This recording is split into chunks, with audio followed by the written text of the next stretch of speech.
민주당 압승에 윤석열 정권은 정말 정신을 못 차리고 있는 모양새입니다. 정말 역사에 기록될 완패이기도 했고 임기 내내 여소야대로 지내는 첫 사례의 대통령이 되었기 때문에 정신 못 차릴만 합니다. 이런 역대급 야권 압승에 외신들도 관심을 가지고 있는데요. 여러 주요 외신들의 언급은 한 단어로 표현해서 바로 레임덕입니다. 윤석열 정권이 국정을 이끌 동력을 완전히 상실했다는 겁니다. 외신에서 다룰 만큼 상황이 심각한 것인데요. 영국 일간 텔레그래프는 총선 패인으로 대파 875원 사건을 꼽았습니다. 대파값도 제대로 모른다는 조롱 끝에 결국 참패했다는 평가를 내놨습니다. 미국 월스트리트 저널은 김건희 여사의 디올백 논란을 거론하며 정권 교체 가능성까지 언급했는데요. 윤 대통령이 국회의 김건희 수사 시도조차 차단해버렸다면서 차기 대선에서 한국 보수 세력이 정권을 유지할 수 있을지 의문이라고까지 표현하며 결국 온전한 권한인 외교에도 악영향을 줄 것이라는 분석도 내놨습니다. 윤석열은 그동안의 행보들은 보수의 명예와 품격마저 망쳐버렸다고 해도 과언이 아닌데요.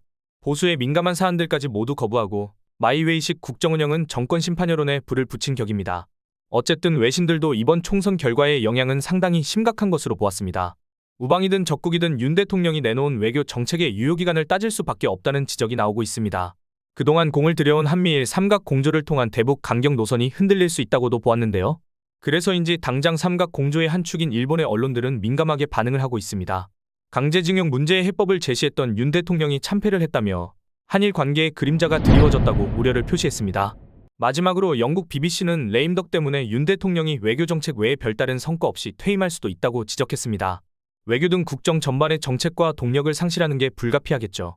윤 대통령이 국민들을 무시하고 선을 넘은 것에 대한 결과물입니다. 이제라도 정신을 차려야 할 텐데 과연 그럴까요? 여러분들은 앞으로 바뀔 것 같은지요? 저는 개인적으로 크게 바뀔 것 같지 않아 우려스럽습니다. 한편 이제는 총선이 끝났으니 그에 대한 평가를 해봐야 할 텐데요. 국민의힘이 과반으로 승리할 것으로 예측했던 엄경영 소장을 기억하시나요? 이번 22대 총선을 앞두고 TV조선을 비롯한 각종 언론사들이 업무너라고 추켜세웠던 엄경영 시대정신연구 소장은 국민의힘의 일당을 예측했으나 보기 좋게 빗나가 망신을 당했습니다. 그러나 그는 자신의 예측이 틀린 것에 대해 다소 정신승리에 가까운 답변을 해 더욱 논란이 되고 있습니다.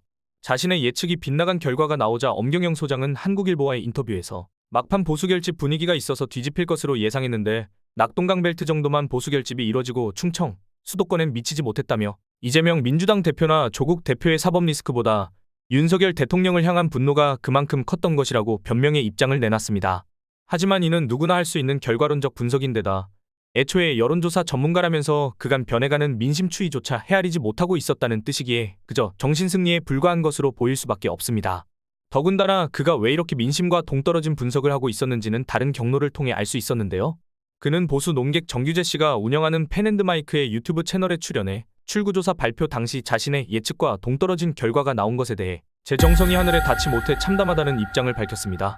결국 그는 처음부터 국민의힘이 총선에서 이기길 소망하고 있었고 자신의 소망을 예측으로 포장해 내놓은 것이라 볼 수밖에 없는 부분입니다. 너무나도 당당하게 예측을 해서 여론조사를 뛰어넘는 어떤 감이 있으시나 했습니다. 그래서 총선 결과가 나오면 이에 대한 피드백을 꼭 하리라 다짐했는데요. 여론조사라는 데이터를 무시하고 이런 예측을 하는 사람이나 언론들 모두가 문제가 있는 겁니다. 저는 개인적으로 여론조사가 계속 민주당 우세를 점하고 있는 상황에서 무슨 생각으로 국힘이 이긴다고 하는 걸까 내심 궁금했었습니다. 이번 총선 결과를 보니 앞으로는 더더욱 데이터만 믿어야겠다는 생각을 강하게 해봅니다. 지난 총선에서 한 번 맞췄다고 업무너로 추켜세우더니 이제는 두 번 다시 정치 예측을 못하게 될 것 같습니다. 마지막으로 개항을 해서 원희룡의 후원회장을 맡은 이천수 씨에 대해 얘기해볼까 하는데요. 확실한 우클릭을 하며 선거 운동 내내 전면에 나와 원희룡을 돕던 이천수 씨가 항상 화제였는데요. 가끔 계양구 주민들과 말싸움을 하거나 이재명 유세차에 근접하며 비매너 논란 등 이래저래 시끄럽기도 했습니다. 그래서 이천수가 절에서 앞으로 방송 생활을 어떻게 하려나 네티즌들의 걱정이 올라오곤 하였는데요. 최근에 낙선 인사를 하는 곳에 함께했다는 근황이 소개되었습니다. 그러면서 원희룡 후보는 이날 유튜브 라이브에서 아시다시피 우리 이천수 선수가 많이 좀 당했잖나라며 이천수 씨가 유세 도중 테러를 당한 사건을 언급했습니다. 이천수 씨는 선거 유세 도중 폭행을 당하거나 드릴을 든 남성으로부터 협박을 당한 바 있습니다. 이에 대해 이천수 씨는 솔직히 좀 쫄았는데 쫄 때도 있다 요즘 말대로 그런데도 이제 라이브로 보고 계시니까 좀 힘을 얻을 때도 있었다고 했습니다.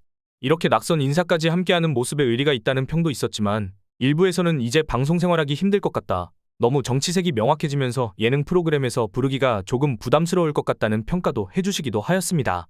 여러분들은 어떻게 생각하시나요?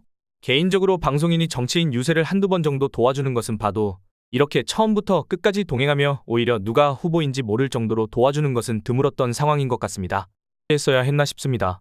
게다가 지역 주민들과 말싸움을 하는 모습은 공인으로서 역시나 부정적 여론이 더 확대된 것이라고 보네요.